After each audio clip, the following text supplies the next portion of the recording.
Morning बच्चों, कैसे हैं आप सभी। हमें आशा है कि आप सभी पूर्ण रूप से स्वस्थ होंगे। बच्चों, आज हम कक्षा 3 की भाषा सुलेख कक्षा 3 के बच्चों को भाषा सुलेख पढ़ाने जा रहे हैं। बहुत ध्यान से आप लोग अपनी अपनी किताबों को खोल करके रख लीजिए और साथ में पेंसिल रबड़ भी रख लीजिए, क्योंकि इस पाठ को हम पढ़ाएंगे।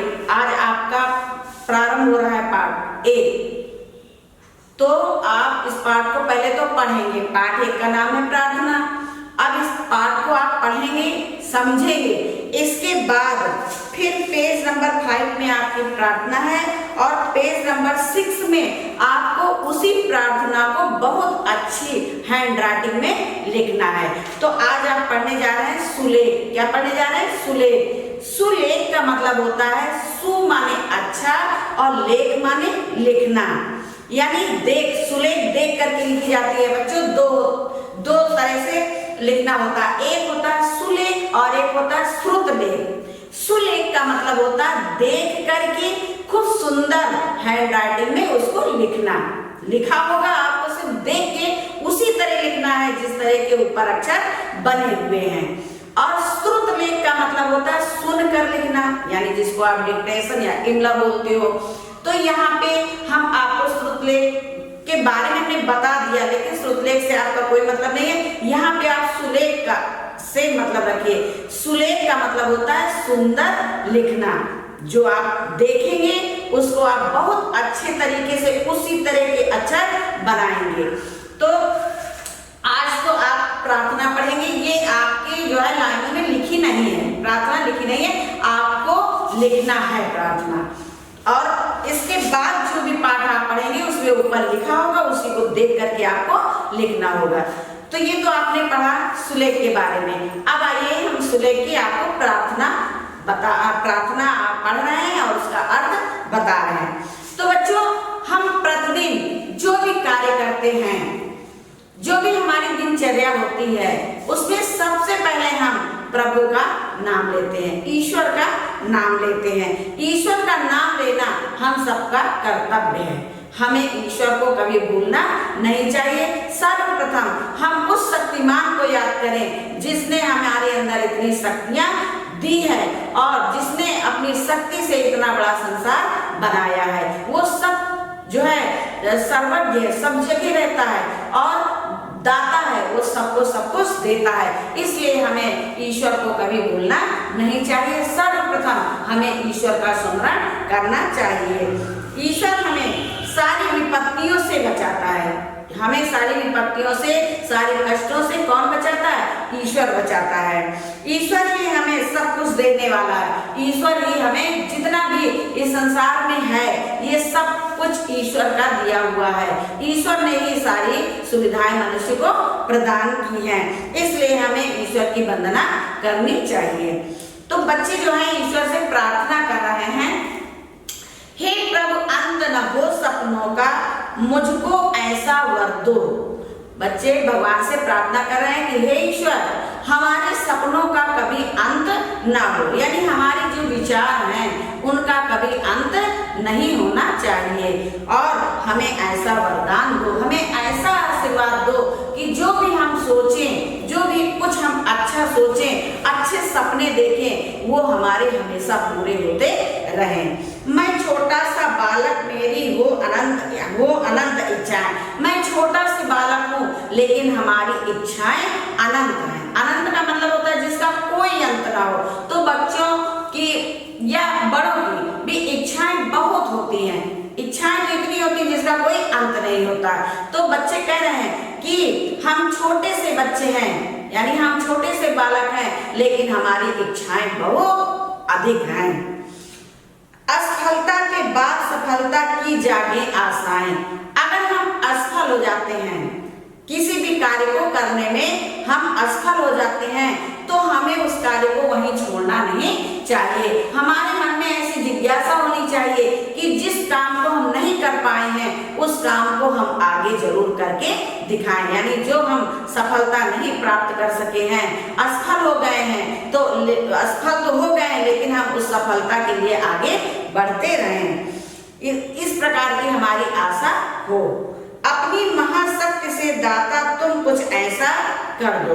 हे ईश्वर, आप अपनी महाशक्ति से, आप तो बहुत शक्तिमान हैं, तो आप अपनी महाशक्ति से, और दाता कहा गया बच्चों देने वाले को, तो एक देने वाला ईश्वर ही होता है जो हमें सब कुछ देता है, और वही महाशक्ति होता है, उसी के पास महाशक्तियां होती हैं जो हमें सब कुछ देने में समर्थ है।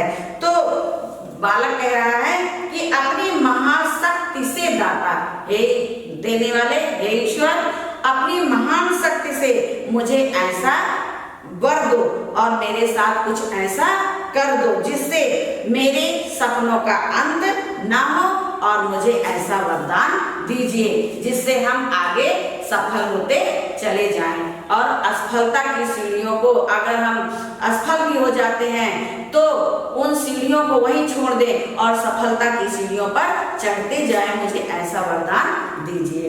तो ये तो बच्चों आपकी हो गई कविता, इस कविता का अर्थ हो गया, इस कविता को आप याद करेंगे। कविता सबसे पहले याद करनी चाहिए, कविता हर, चाहे हिंदी की हो, चाहे इंग्लिश की हो, चाहे सुलेख की हो, चाहे जिस भी जो है आपके विषय की कविता हो, आपको उस कविता को पहले याद करना चाहिए। आइए अब पेज नंबर 6 खोलते हैं, और पेज नंबर 6 में हम इसी कविता को पुनः लिखते हैं।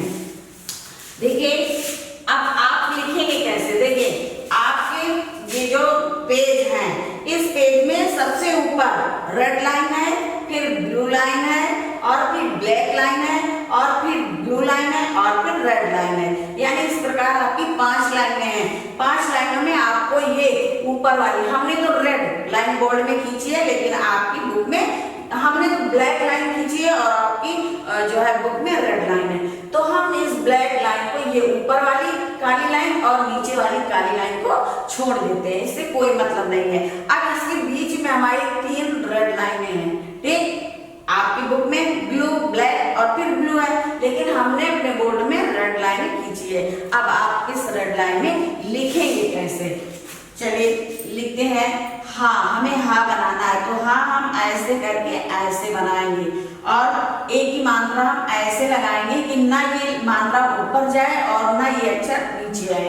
हे, फिर है प्रभु, हे प्रभु। अब हमें दोनों लाइनों, ये तीनों लाइनों में मिला के लिखना है, और मात्रा जो है छोटे और बड़े की मात्रा जो रेड लाइन से नीचे जा सकती है। हे प्रभु, फिर यहाँ पे हम विस्मयादिबोधक चिन्ह लगाते हैं, हे प्रभु। फिर हम लिखते हैं अंत। अब आपको ऐसे बनाना है, ना तो शब्दों में ज्यादा दूरी हो और ना ज्यादा पास हो। अंत, यहाँ हो गया अंत।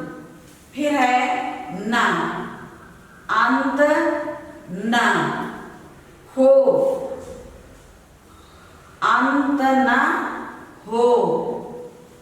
सपनों का, अंत न हो सपनों का। अब यहाँ पे हम लिखते हैं सा, और फिर ऐसे करके लिखते हैं पा, और फिर नामे ओ की मात्रा, सपनों, और फिर यहाँ पे हम लिखते हैं का। ये तीनों लाइनों में हम मिला करके लिखते हैं, फिर यहाँ पे हम ऐसे करके कोमा लगा देते हैं। अब क्या लिखा हुआ है, हे प्रभु अंत न हो सपनों का। अब इसके बाद फिर आपकी अगर जो है पेज में लाइन बच भी जाती है, तो आप उस लाइन में नहीं लिखेंगे, उस लाइन को छोड़ देंगे दूसरी लाइन में, और आप इधर देखेंगे कि दूसरी जो लाइन है, मुझको ऐसा वर दो, तो ये आप दूसरी लाइन में लिखेंगे, मुझको। और अक्षर बिल्कुल एक दूसरे अक्षर के नीचे हो, मो,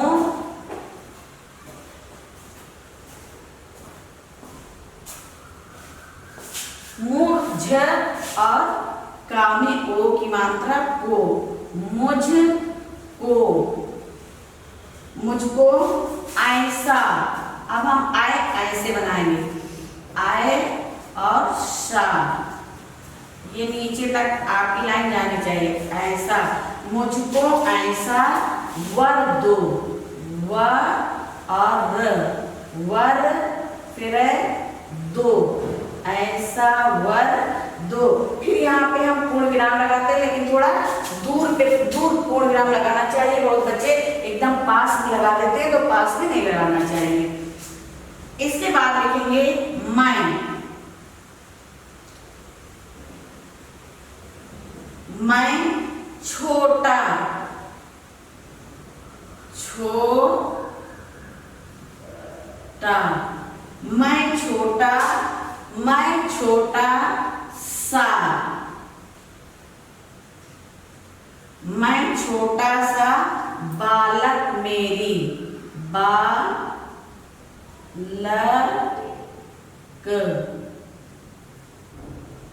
मैं छोटा सा बालक मेरी, मेरी। फिर यहाँ पे हम ऐसे करके कॉमा लगा देते हैं। फिर है को अनंत इच्छाएं,